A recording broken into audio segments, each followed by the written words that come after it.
Hola, somos tres nutriólogas, Gia, Lu y Claret. Porque no todo es blanco o negro. Bienvenidos a Nutrición con Matices. Hola, bienvenidos a un nuevo episodio de nuestro podcast Nutrición con Matices. Estamos aquí ya listas para arrancar nuestra temporada número 5. Yo no sé en qué momento pasamos a las 5, pero bueno, lo hemos estado haciendo excelente. Gracias a ustedes también por el apoyo, por escucharnos, por vernos tanto en Spotify como en YouTube. Y pues aquí seguiremos contando del chisme, platicándoles tips, contándoles mil cosas que sabemos que están interesados en escuchar y también en ver, sobre todo cuando hacemos nuestras caras y carcajadas durante los episodios. Y pues bueno, hoy tenemos un tema muy interesante, pero para antes de decirles el tema, quiero saludarlas. Gia, Lu, ¿cómo están? Hello, muy bien. Ahorita me acordé cuando dices que gracias a ustedes, el otro día llegué a mi casa y mi mamá estaba escuchando tu podcast y me mandaron saludos del día que que dijimos que creímos que solo nos escuchaba mi mamá y nosotras. Entonces, bueno, mi mamá es nuestra fan número 1. Saludos, señora. Saludos. Nadie le ha quitado ese puesto. Pues yo bien, ahorita les platicaba a las chicas que tengo por ahí en mi vida personal noticias bastante buenas, entonces la verdad es que estoy muy, muy contenta. Por acá, por Guadalajara, ya pueden ver que se acabó el frío. Hoy es un día bastante nublado.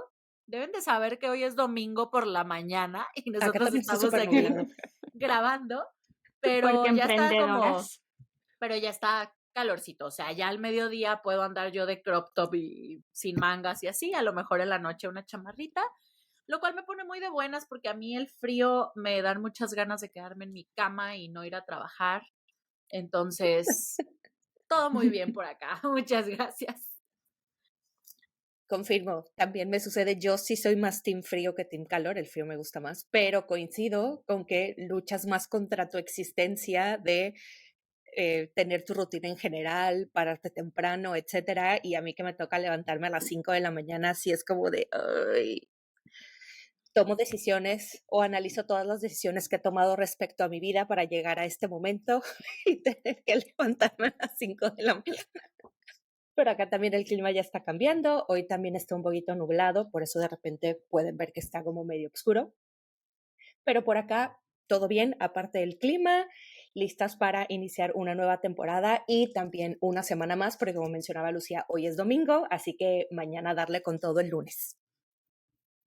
Fíjense que yo también me considero team frío, pero es por la comodidad de cuando te vistes. Ahora que estoy viviendo acá en Estados Unidos, o sea, es empanizarte en ropa para que no te dé frío, ¿no? Y luego desempanizarte cuando llegas a algún lugar porque pues está a temperatura rica, calientita. Pero el punto es, a mí me fascina andar en sudadera y pants. Entonces, para mí vestirme así todos los días es como, qué delicia, ando en pants, no me tengo que poner jeans, no tengo que andar en blusita, puedo andar en sudadera, entonces, eso me encanta del frío. Pero bueno, qué bueno que están muy bien, me da mucho gusto que tanto en lo profesional como en lo personal, sobre todo Lu, que nos ha traído muy buenas noticias el día de hoy. Estamos muy contentas por ti, Lu. Todo va a seguir saliendo muy bien, vas a ver, y mucha abundancia para las tres. Y para todos ustedes también que nos están escuchando. Y bueno, para arrancar nuestro primer episodio de la temporada número 5, vamos a empezar a hablar, o el tema es monitoreando tu glucosa. Y este es un tema que es abismal, tanto por la mercadotecnia, por la mala información, por la buena información, por los diagnósticos, por ejemplo, de diabetes, que es bueno monitorearse glucosa, pero cómo y para qué y cómo puedes utilizar esa información. Y también cómo se ha llevado mucho y lo hemos escuchado mucho en redes sociales o en todos lados, se ha puesto de moda el tema de monitorear su glucosa con estos monitores pues digitales o los que puedes monitorear con tu teléfono, ya no estarte checando con los glucómetros de agujita. Entonces, bueno, hoy vamos a estar hablando un poquito de eso, vamos a contar nuestra opinión y ahí recomendarles algunas cosas que es importante como nosotros profesionales en el área de nutrición. Y pues bueno, quiero arrancar con la pregunta, ¿qué opinamos de estos monitores de glucosa? Dale, Lu. Yo no sé en qué momento, o sea, esta obsesión por saber cómo se comporta tu glucosa, Justo. lo mencionaba Gia en algún episodio, creo que muy del inicio, que todos tenemos una respuesta de glucosa e de insulina al comer. Eso es el funcionamiento normal del cuerpo.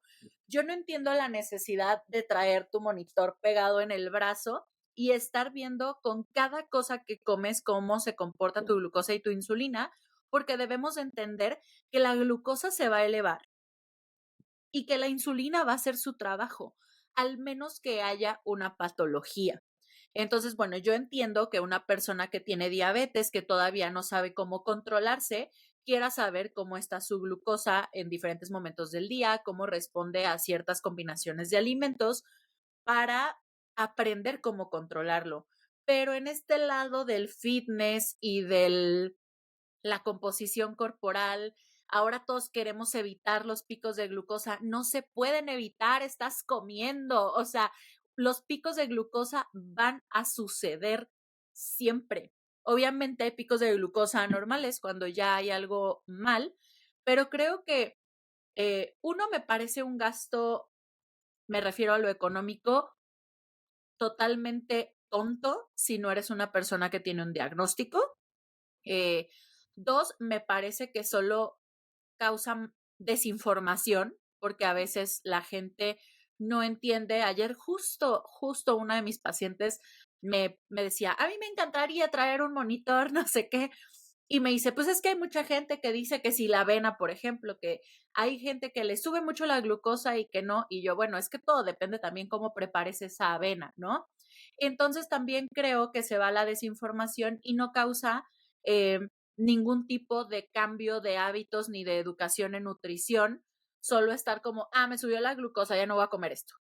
Bueno, es que a lo mejor puedes comerlo de cierta combinación. Yo trabajo con muchas chicas de síndrome de ovario poliquístico y una de las características de estas chicas es que muchas tienen resistencia a la insulina. Eh, entonces, uno, para diagnosticar la resistencia a la insulina, no solo hace falta una glucosa en ayuno, tenemos que saber cómo está glucosa y cómo está insulina, y luego se hace una fórmula y determinamos si hay resistencia a la insulina. Y yo algo que hago normalmente en consulta, que luego les explota la cabeza, es que les hago una grafiquita explicándoles cómo funciona el páncreas y que si tú te comes una fruta, una cucharada de miel, bla, bla, bla, va a ser un pico de glucosa y que tu insulina tiene como que correr para bajar ese pico y que entonces en el plan de alimentación vamos a buscar que ese pico de glucosa se haga más como una mesetita, ¿no? Entonces cambiamos la combinación, a lo mejor una fruta con semillas, que eso nos encanta, esa combinación nos encanta a los nutriólogos, en vez de un pan con mermelada, un pan con aguacate y un huevito o algún tipo de proteína. Y ahí ellas entienden qué es lo que tienen que hacer para evitar estos picos de glucosa. Ellas son pacientes que tienen que evitar el pico de glucosa, ¿no? Pero creo que ahí va más allá, o sea, te dice más ir con un nutriólogo que te explique qué es resistencia a la insulina, qué es diabetes, cómo combinamos los alimentos para evitar que tu páncreas esté haciendo esto. Es totalmente diferente a ser una persona que no tiene ningún diagnóstico y solo está obsesionada en la aplicación del celular, viendo cómo le baja y le sube la glucosa, porque esto es normal, es como respirar. A todos nos sube la glucosa después de comer, ¿sabes? Entonces, creo que le estamos quitando totalmente eh, la importancia al páncreas. O sea, es como déjalo hacer su trabajo, güey. Lo va a controlar si no tienes un diagnóstico.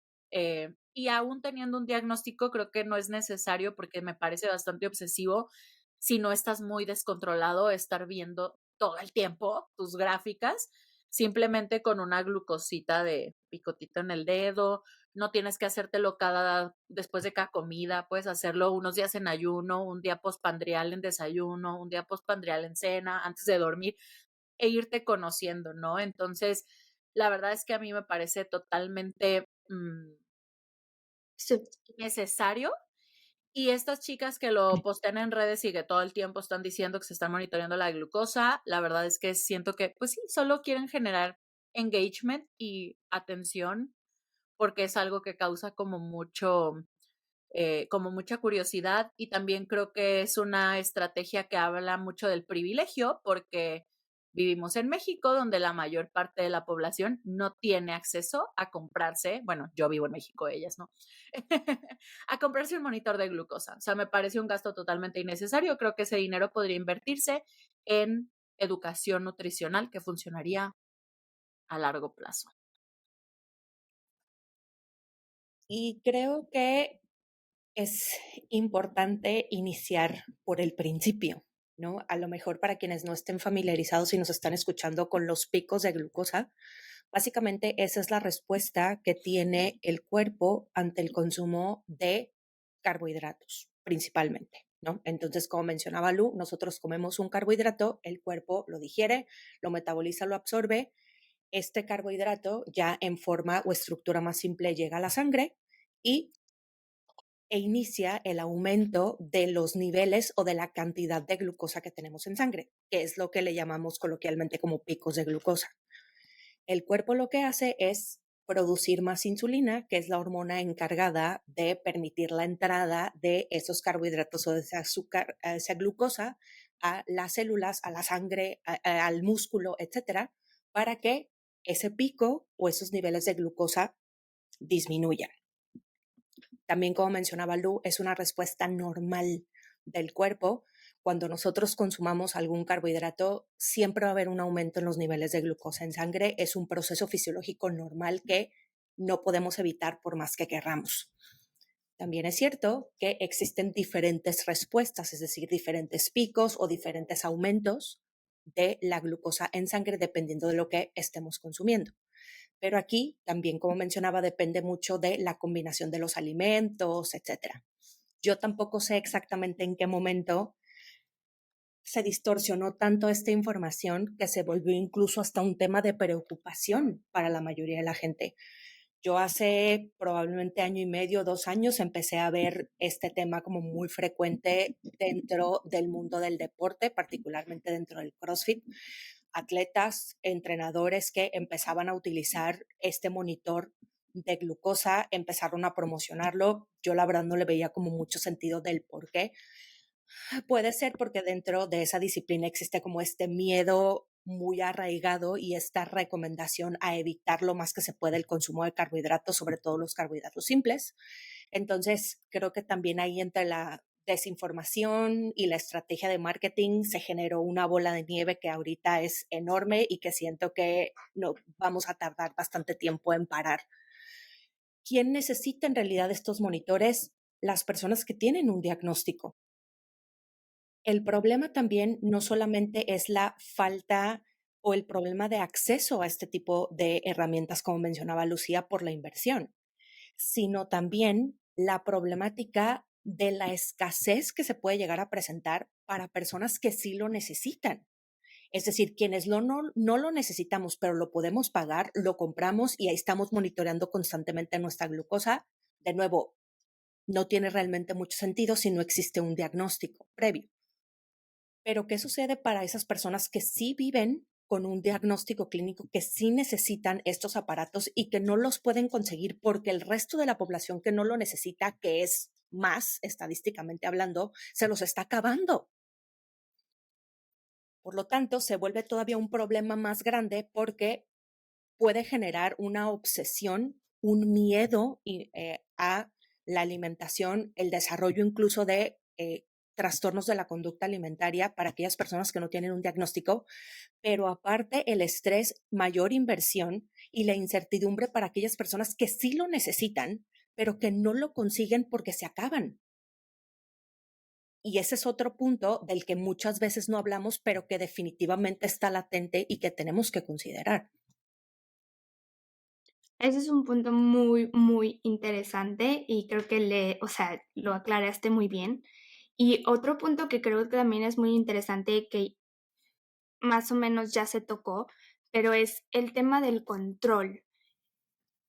Primero se inició con el control de los carbohidratos como tal, ¿no? Empezar a reducir el consumo de los carbs en muchos de los grupos de alimento o de diferentes ingredientes por el miedo a tema de diabetes, prediabetes, el tema de la glucosa, etcétera. hoy que estos monitores están aquí, que están disponibles, que esta tecnología, este avance de la tecnología nos trajo esto, que es algo increíble, o sea, es algo bueno al final, se ha llevado la línea de tener un control otra vez en tu alimentación, pero con una obsesión. Y al final este control obsesivo es dependiente de una educación, de una información adecuada. Entonces, ¿de qué nos sirve tener un control obsesivo con el tema de nuestros picos de glucosa y todo si ni siquiera sabemos interpretarlos de una forma adecuada? Y entonces, ¿qué es lo que pasa? Y eso también hablo con gente que tiene diabetes y que los está usando y que no tienen esta información de lectura, empiezan a hacer restricción en su alimento. Ven que ya hay un pico de glucosa porque se comieron una manzana y dicen, ok, la manzana no me hace bien, la voy a quitar. Pero ellos no tienen la información a lo mejor que siempre después de comer la glucosa se va a elevar de forma natural.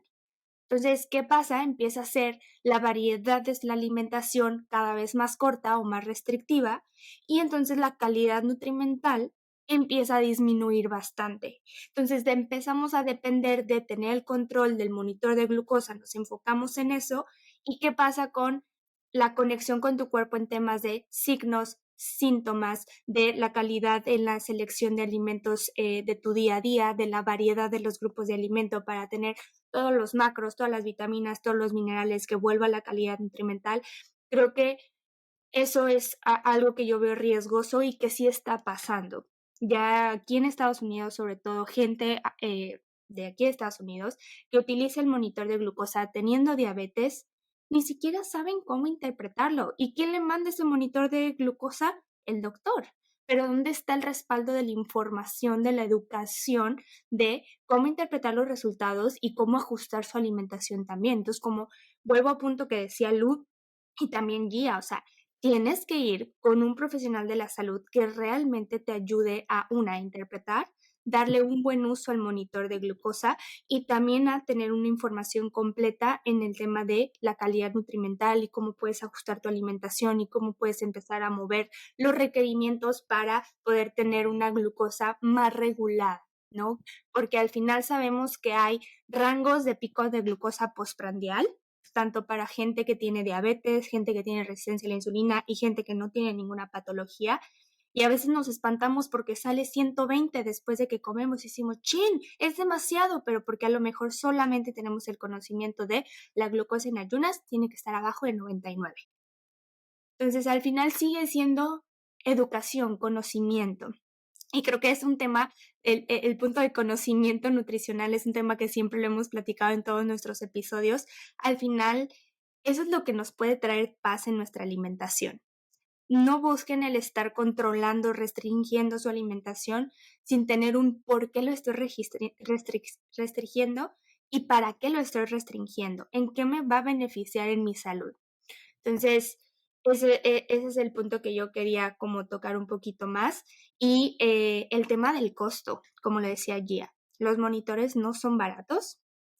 Puede ser para las personas que tienen diabetes una mejor forma de monitorear la glucosa en vez de estarse picando. Creo que muchos de los que tienen diabetes ya por muchos años dicen otra vez me tengo que picar, otra vez me tengo que picar. Creo que es una forma también más, menos dolorosa, más sencilla, pero justo, o sea, quien los debe de usar realmente son aquellas personas que realmente lo necesitan, para que justo no se acaben, como lo mencionaba Gia, que es un punto también muy, muy importante. Y también desde ese punto, o sea, también tenemos que entender el tema de la demanda, ¿no? O sea, la oferta y la demanda. Si un producto es más demandado, va a estar más caro y entonces las personas que realmente lo necesitan lo tienen que probar, que comprar a un precio más elevado. Exacto. Solo porque se puso de moda monitorearse la glucosa. Y algo que se me vino a la mente ahorita que hablaba también, por ejemplo, de los niveles Claret, creo que como profesionales de la salud nos está faltando bastante explicarle al paciente qué es lo que pasa. O sea, darle un diagnóstico, pero explicarle, tu glucosa funciona así, la insulina hace esto, cuando tienes resistencia a la insulina o cuando tienes diabetes, pasa esto está pasando, queremos evitar esto y lo hacemos de esta manera, porque yo tengo pacientes diagnosticados con diabetes desde hace años y ni siquiera saben lo que es, ni siquiera saben del páncreas, no saben lo que es insulina y demás. Hay estos mitos de que no, que si te pones insulina, que si te quedas ciego, bueno, ese será otro tema, pero creo que un monitor de glucosa nos da datos sin respaldo de información. O sea, ¿de qué te sirve saber que te subió la glucosa si no sabes a cuánto es normal que te suba? Si tienes diabetes y tienes un rango más amplio de una elevación de la glucosa postprandial, porque es normal, porque te va a pasar, ¿no? Si no sabes a cuánto te tiene que subir, ¿de qué te sirve saber a cuánto te subió? ¿No? Si tú solo te vas a asustar por esas elevaciones que son normales en todos los humanos, en el humano más saludable del mundo sucede, ¿no? Entonces son datos que no tienen un fin, ¿no? Y entonces ahí la información pierde totalmente el sentido de tenerla. O sea, es como tener una librería gigante y no saber leer, ¿no? Es como, ajá, sí, un montón de datos, un montón de números, un montón de... ¿Y qué te está diciendo de tu salud? ¿Qué te está diciendo de tu control? ¿Qué está diciendo de tu alimentación, de las combinaciones que haces? No tienes ni idea de para qué te están sirviendo esos números, ¿no? Y justo esto está muy interesante porque los números son, yo creo, ahorita una de las estrategias de marketing más fuertes que tienen todos los temas relacionados con este punto, ¿no? Creo que ustedes vieron la controversia de hace unos días de un perfil muy famoso a nivel internacional que habla precisamente sobre este tema de los picos de glucosa, ¿no? De que se lanza un producto, unas pastillas que técnicamente te las tomas antes de cada tiempo de comida y eso va a controlar tu pico de glucosa, ¿no? Pero a lo que voy es que el tema de los números graficados es lo que genera mucho pánico actualmente, ¿no? Podemos ver en muchos perfiles, muchos gráficos de que representan picos de glucosa con comparaciones muy absurdas, ¿no? De, ok, si te comes un helado solo, viene el pico enorme de glucosa, a que si te comes un huevo, por ejemplo, ¿no? Entonces, las comparativas realmente no tienen como mucho sentido y que al final eso puede llegar a generar más incertidumbre, mayor desinformación y más temor. O, de nuevo, también con el tema de si te tomas este producto, ya puedes comerte el helado y al final no pasa absolutamente nada, que fue una de las últimas gráficas que se compartió en este perfil que a mí me parecen realmente como muy absurdas, pero que al final están abogando por la falta de información que tiene la mayoría de la población, porque al final nos dejamos llevar por esos números y por esos gráficos y decimos, esta es la solución que yo necesito para tener ese control, en lugar de, como mencionaban ustedes de forma muy acertada hace un momento, educarme al respecto.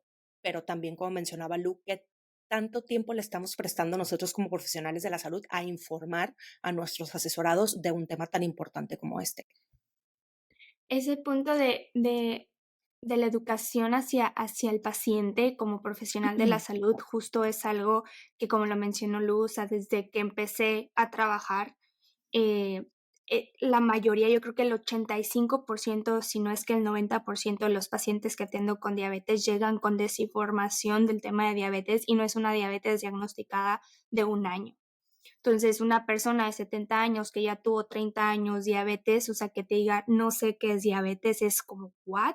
¿Qué es lo que sabes de la diabetes? Restringir mis carbohidratos, no comer tortilla, no comer pan. Entonces, al final, creo que tenemos